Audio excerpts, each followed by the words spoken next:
E vamos falar agora, iniciando o nosso mini curso de instrumentos de bateria para avaliação clínica. Vamos trazer aqui quais são os principais métodos técnicos, né, e instrumentais que nós, profissionais de psicologia, utilizamos aí na prática da avaliação clínica. Lembrando que eu estou querendo trazer um conceito de clínica ampliada, tá? Não clínica restrita ao consultório, mas clínica ampliada. O que seria uma clínica ampliada? Eu posso estar fazendo uma clínica ampliada dentro de uma unidade de saúde, eu posso fazer uma clínica ampliada dentro de um contexto de políticas públicas.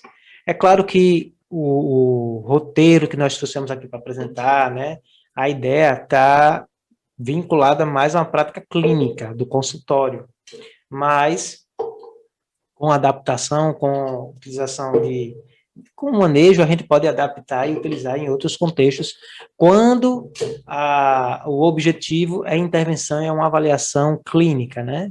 Focada na saúde, focada na promoção, focada em um contexto psicoterapêutico, mesmo que seja breve, mesmo que seja um processo de suporte. E aí, deixa eu perguntar logo a vocês, que métodos, que instrumentos nós poderíamos utilizar? Deixa eu sair um pouquinho para não falar tanto, já fiz uma apresentação até delongada agora, né? Mas que métodos, que técnicas normalmente a gente utiliza ou vocês utilizam aí na prática clínica? Quando a gente fala em bateria de avaliação, aí você trouxe alguns preceitos muito importantes. A gente não está falando de testes apenas, né? Muitas vezes, inclusive, a bateria de avaliação clínica não vai ter testes, a gente não necessariamente vai utilizar testes. Entrevista, observação, exame clínico psicológico, nós vamos falar brevemente dele hoje. A utilização de instrumentos privativos ou não enriquece muito o processo. A gente pode enriquecer o processo, mas é só mais um instrumento, né? Mas alguém já trabalha com algum instrumental mais objetivo, teste ou não, ou teste privativo ou não, na prática clínica, além do roteiro da entrevista, além da observação. Eu vou abrir aqui para vocês e a gente vai disponibilizar já semana que vem para vocês, né, um material de anamnese. Né? Vou liberar para vocês, encaminhar uns 2 ou 3 materiais de anamnese, mas a gente pode fazer também vamos dizer, essa troca de materiais, né, podemos dizer assim, que pode contribuir com nossas demandas clínicas.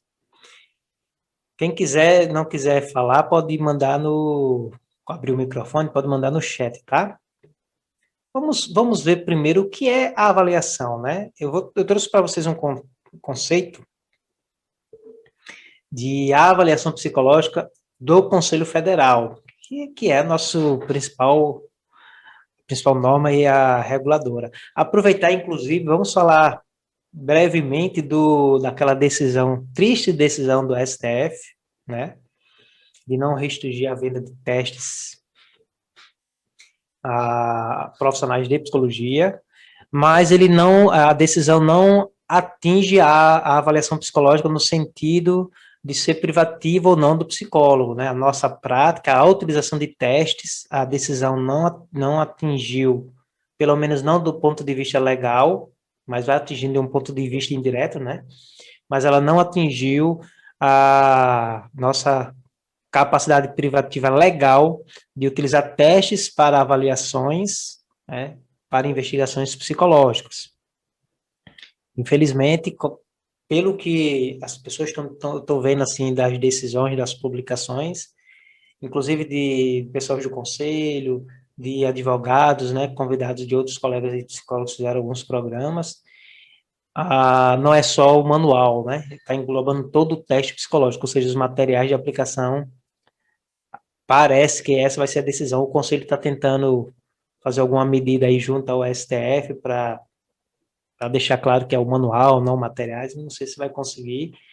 E já escutei uns 2 advogados em programas, eu não sei se vocês têm acompanhado, dizendo que houve, de certo modo, uma omissão, né, das entidades de psicologia, que não... Esse processo pegou de surpresa, mas não é um processo que está lá de surpresa, né? Tem, se eu não me engano, 6 ou 7 anos, ou mais, se eu não me engano, que está correndo lá no STF, tramitando, podemos dizer assim, no STF, não sei se o termo é tramitar exatamente, e que parece que o único conselho até eu escutei uma fala do advogado bem interessante, que ele chama amigos da corte, né? Qualquer entidade que tem relação com aquele contexto, eles podem se aproximar do STF e tentar contribuir com o julgamento no sentido de trazer fundamentações, trazer argumentações. Parece que o único conselho que se aproximou foi o conselho de farmácia, que não foi nada relacionado a teste, mas manifestando que os conselhos têm poder de fiscalização, que é algo que em nenhum momento foi debatido, né? E, infelizmente, parece que as nossas entidades do conselho, as associações, os institutos que trabalham, que representam as práticas da avaliação psicológica, testes, não se atentaram para a necessidade de ter se aproximado do STF. Mas não interferiu na avaliação psicológica, do ponto de vista de competência privativa, do ponto de vista de poder invalidar alguns processos, isso pode acontecer sim, porque tem testes que a pessoa pode se preparar, né?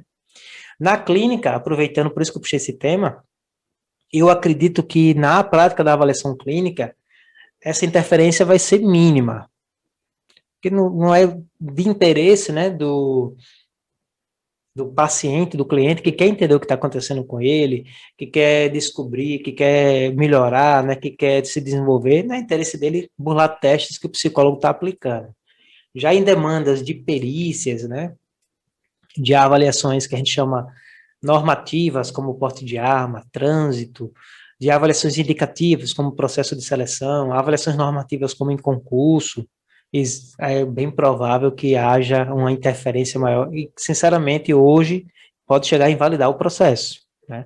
Pode, na realidade, quebrar todo o conceito científico do processo, que foi, os testes estão sendo preparados, foram pesquisados com pessoas que não estudaram o teste antes, né, que não sabiam os resultados do teste. Eu vi até um comentário bem interessante, é como se a gente fosse fazer um concurso e as pessoas, e a organizadora disponibilizasse as questões antes, né, para as pessoas estudarem. Esse é bem complicado, né? Mas vamos lá, o conceito de avaliação psicológica do SATEPS, bem interessante, ó, que a avaliação psicológica, eu gosto muito desse conceito, é definida como um processo estruturado. Então, aquela avaliação que a gente faz momentânea, né, como exame clínico, ele faz parte de um processo de avaliação ou não. Pode ser que eu esteja só fazendo uma percepção, um entendimento de como o meu cliente está se apresentando, mas aquela informação não faz parte de um contexto global. Deveria fazer, mas nem sempre faz. O processo de avaliação ele é estruturado. E quando a gente fala processo estruturado, eu entendo que é um processo também que tem tempo, que tem início, meio e fim, né? Independente de ser dias ou meses, mas é um processo que ele tem um momento de finalização. Ele não fica diferente da terapia, que pode passar meses e anos, o processo de avaliação, não.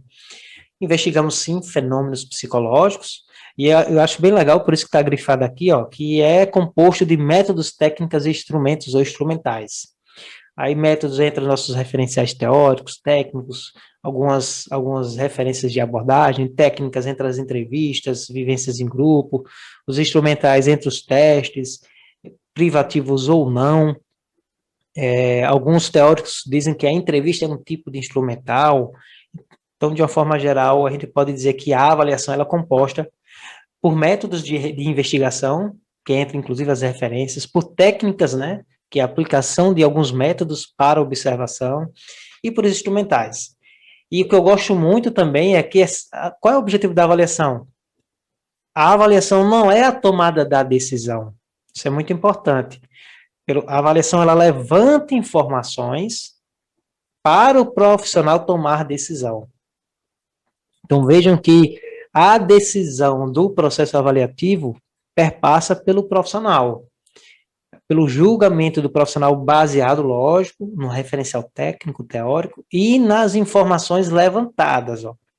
Então, aquela decisão da avaliação psicológica, ela vai ser baseada em que informações eu levantei. E isso é muito importante, nós vamos estar discutindo isso aqui na nossa comunidade também, ela tem um foco maior em intervenções e processos de investigação, de avaliação, porque dependendo do método técnico ou instrumental que eu escolho, que eu utilizo, eu posso levantar informações que podem gerar uma decisão inassertiva no processo de investigação. Não é só porque eu estou utilizando testes que são aprovados pelo conselho, né, tem um parecer favorável, que quer dizer que as informações que eu estou levantando é a mais assertiva para a decisão que eu preciso tomar naquele processo. Nós vamos falar um pouco sobre isso também. E que uma avaliação psicológica, a gente vai trabalhar isso aqui também na nossa comunidade, ela não é só do cunho individual, grupal, mas também nós fazemos avaliações institucionais. E esse ponto é muito importante, gente. Sempre baseado em quais são as demandas, né? Aí demandas entra o porquê do processo, o perfil da pessoa que está sendo avaliada, né? O perfil do contexto da própria avaliação, das condições da avaliação, onde eu estou inserido, onde está acontecendo esse processo, quanto tempo eu vou ter para fazer o processo, disponibilidade da pessoa, né, de vir, de estar presente nos atendimentos, nas avaliações, normas que também regulamentam o processo de avaliação também interferem nessas condições, e as finalidades específicas, tá? E só para a gente fechar essa parte de conceito, pelo menos inicialmente da avaliação, eu queria mostrar isso aqui para vocês para a gente trazer para a bateria. A resolução do Conselho, a 009, de 2018, e vou estar disponibilizando também na semana que vem alguns materiais e a gente vai encaminhar para vocês a resolução. Ela define, isso é uma novidade, né? A resolução anterior, ela não tratava disso, que é a 002 de 2003, que inclusive foi a que foi objeto de decisão do STF, né, uma resolução que não está mais em vigor, mas o artigo que ela falava da venda privativa está presente também na 009. Então, mesmo eles falando da 002 de 2003, acaba atingindo aí a 009 também. Uma parte que eu acho interessante, que acho que ficou mais esclarecido, né, nessa resolução, é que ela traz que tipos de fontes nós vamos utilizar para decidir a avaliação psicológica, né, para tomar a decisão. E aí define duas fontes, fontes fundamentais e complementares. E o que quer dizer isso? O nome fontes fundamentais já diz o seguinte: são as fontes obrigatórias para um processo de avaliação psicológica. As fontes complementares, elas podem ser utilizadas como fonte de informações, dependendo do contexto da avaliação. Eu não posso tomar decisões, eu não posso fazer processos de avaliações unicamente baseado em fontes complementares. Não posso. No mínimo, eu tenho que utilizar uma fonte fundamental. A resolução, inclusive, diz o seguinte, que cabe ao profissional, à profissional de psicologia, de acordo com as condições, né, do serviço, com as demandas e com os objetivos da avaliação psicológica, escolher as fontes mais apropriadas. Um ponto interessante, né, não sei se é um ponto bom, mas um ponto interessante é que a resolução reconhece como a avaliação psicológica, como fonte de uma avaliação psicológica, a utilização de testes, né, com parecer favorável do conselho. Aí na resolução vem dizendo o seguinte: ou entrevistas psicológicas e anamnese, ou protocolos e registros de observação comportamental. O ou quer dizer que eu posso excluir as outras. Então, eu posso fazer, e o conselho reconhece hoje como uma avaliação psicológica, uma avaliação só com aplicação de testes, sem entrevistas, sem protocolos de observação, que é o exame clínico, são as vivências, a observação direta do próprio paciente, né? Então, o conselho entende isso como uma avaliação psicológica. Vocês sabiam disso? E aí, deixa eu perguntar a vocês, quando é que é considerado apropriado uma avaliação psicológica apenas com aplicação de testes? Vocês se lembram de alguma situação, de algum contexto?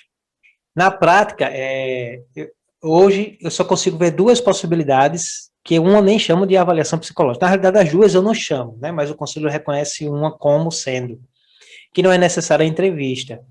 Porque é muito difícil a gente fazer qualquer investigação, principalmente investigação clínica. Eu não vejo como ter uma investigação clínica sem pelo menos as entrevistas. Inclusive, você falou muito bem dessa parte desse momento, né, Ana? Do momento inicial, do contato, levantar as demandas. Dois contextos, um que é reconhecido pelo conselho, e eu sei que foi justamente por isso que a norma veio nesse sentido, que é a avaliação em concurso público, que a gente chama muito de avaliação psicométrica, né? Esse termo psicométrico, a avaliação psicométrica, não existe nas nossas normativas. Na verdade, o psicométrico são estudos para a fundamentação dos instrumentos, né? As avaliações psicométricas, os testes os estudos, as pesquisas psicométricas, os resultados psicométricos do instrumento. Mas não existe um fazer psicológico de investigação que a gente chama, ele não fez uma avaliação psicológica, ele fez uma avaliação psicométrica. Não, ali é um estudo de pesquisa, né? É uma pesquisa. Mas no concurso é proibido ter entrevistas. No concurso é proibido ter dinâmica de grupo. Por lei é proibido. Né? A lei que regulamenta o concurso público, aí tem um decreto de 2010 e a lei é de 2009, se não me falha a memória. E aí, por causa dessa demanda, acredito que foi muito relacionado a essa demanda, foi entendido que a avaliação psicológica, ela pode ser feita só com aplicação de testes. É diferente, e mesmo assim eu faço entrevistas, é diferente, por exemplo, a Sandra pode estar fazendo um processo de seleção, eu já fiz práticas assim, tá? E ela não trabalha com testes, então ela faz as entrevistas, ela faz a etapa de vivências, as simulações, e aí ela me contrata, olha, Manuel, eu quero que a empresa precisa que você aplique testes que avaliem esses indicadores, às vezes é comum até já dizer quais são os testes, quero que você aplique tal teste de atenção, tal teste de memória, tal teste de personalidade, por exemplo, o palográfico, corrige e manda os resultados para mim.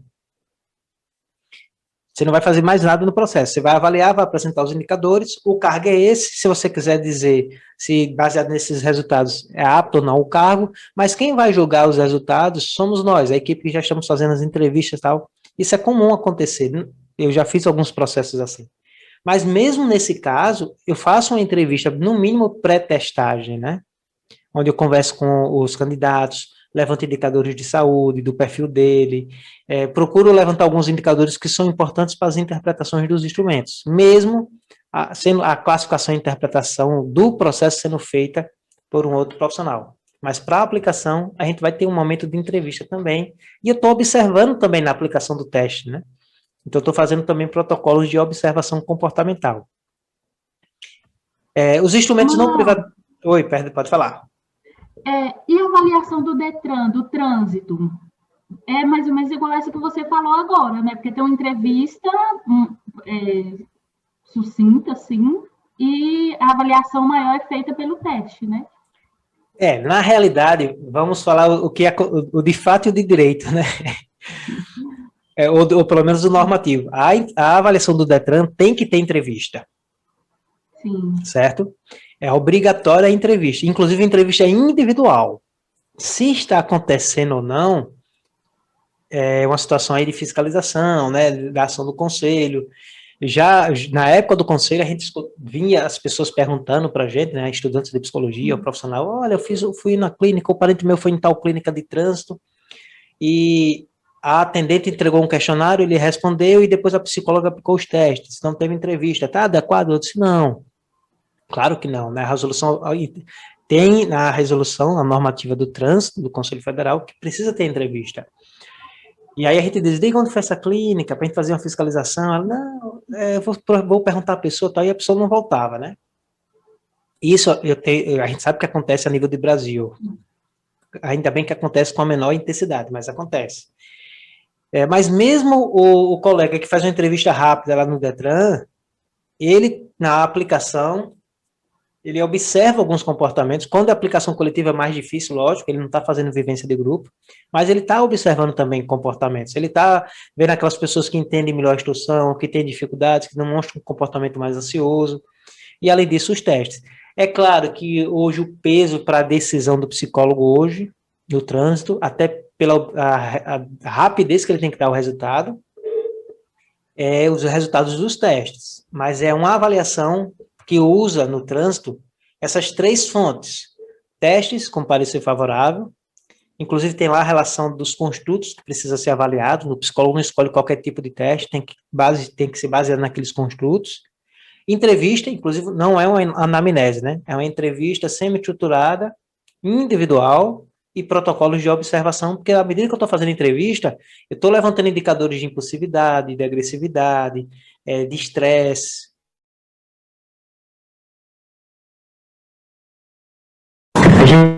Pontos fundamentais. Não pode ser só a aplicação de teste, né? Se acontecer assim, o psicólogo diz só com a aplicação de teste, ele fez uma prática inadequada. Ele pode, inclusive, responder eticamente. Fontes complementares de avaliação, gente, técnicas e instrumentos não psicológicos, não privativos, né, desde que respeitem os princípios éticos, científicos, os direitos humanos, né, os princípios fundamentais do nosso código.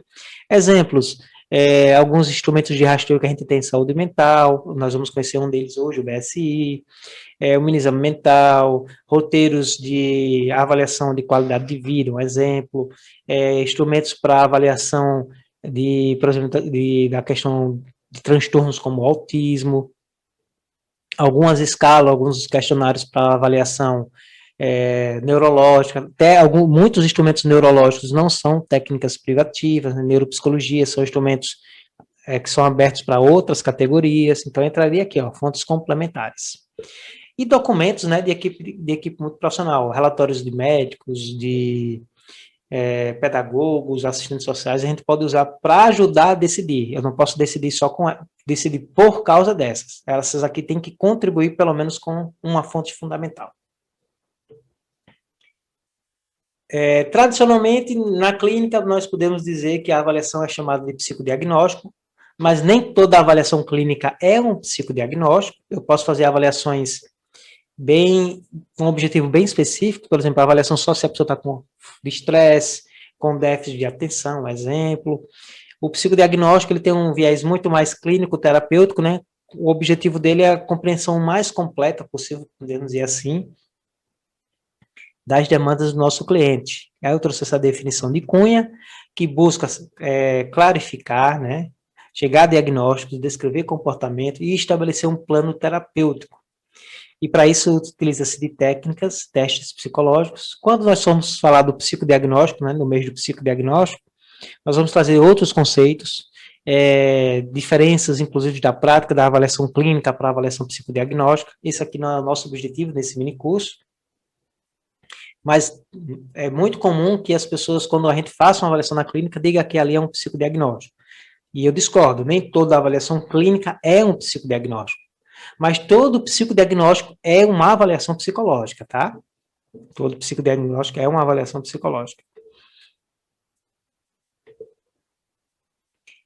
Aqui, eu acho muito interessante esse conceito aqui, de Tavares, porque a escolha dos instrumentos depende, né, desse sentido. Olha o que Tavares diz sobre a prática da avaliação clínica, né?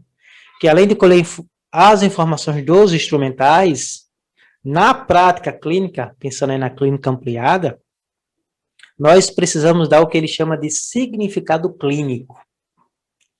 Ou seja, na hora que eu aplicar um HTP, na hora que eu aplicar um questionário, na hora que eu aplicar um teste de inteligência, um teste de atenção, um instrumento de habilidade social, além de eu fazer a avaliação quantitativa e a classificação, eu preciso analisar os resultados, e aí não só os resultados de acertos, né, de pontuações, mas inclusive os erros, né, os resultados disfuncionais, e dar significado clínico. Daqui a pouco eu vou dar alguns exemplos como é que a gente poderia dar esse significado clínico. E esse significado clínico, na prática clínica, é fundamental. Por quê? Porque é ele que vai subsidiar planejamento de intervenções, de diagnósticos, prognósticos, e com isso, os recursos de tratamento terapêuticos para os clientes. Por isso que eu separei alguns instrumentos que a gente vai falar aqui brevemente. A gente não vai falar dos testes do ponto de vista hoje de ensinar como o que ele avalia, como ele aplica, né? A gente vai ter todo mês pelo menos falar de um instrumento, um mini curso de um instrumento, ou pelo menos trazer dicas de um instrumento. Mas é muito importante que na prática clínica, alguns manejos dos resultados dos testes é diferente de, por exemplo, se eu estou aplicando no trânsito. Eu posso estar aplicando no trânsito um teste de atenção, uma bateria como a BPA, não é tão comum ser aplicada no trânsito, né? Normalmente só é um teste de atenção concentrado, que é ACO, o AC, que é muito aplicado. E lá eu só vou olhar o resultado quantitativo, dou uma olhada geral e faço a aptidão do candidato naquele construto pelo resultado percentílico e de classificação dele. Na clínica, além disso, eu preciso analisar qualitativamente os resultados. Eu preciso pegar aqueles resultados e fazer uma relação com a demanda do atendimento, até mesmo pensando em intervenções. Então, eu vou dar um significado muito mais clínico do que um significado mais de indicador de perfil, né? Que aí em avaliações com cunhos mais de indicação, né? Pericial, seleção, trânsito, a gente está muito mais focado em encontrar um perfil. Esse perfil é adequado ou inadequado? Na clínica, a gente não vai trabalhar com conceitos de perfil adequado ou inadequado, pelo menos não do ponto de vista assim de intervenções, de terapia, porque a gente, independente de ser um perfil adequado ou não, a gente vai trabalhar com intervenções para um bom prognóstico, né, para boas intervenções. Esse conceito de Tavares é muito legal.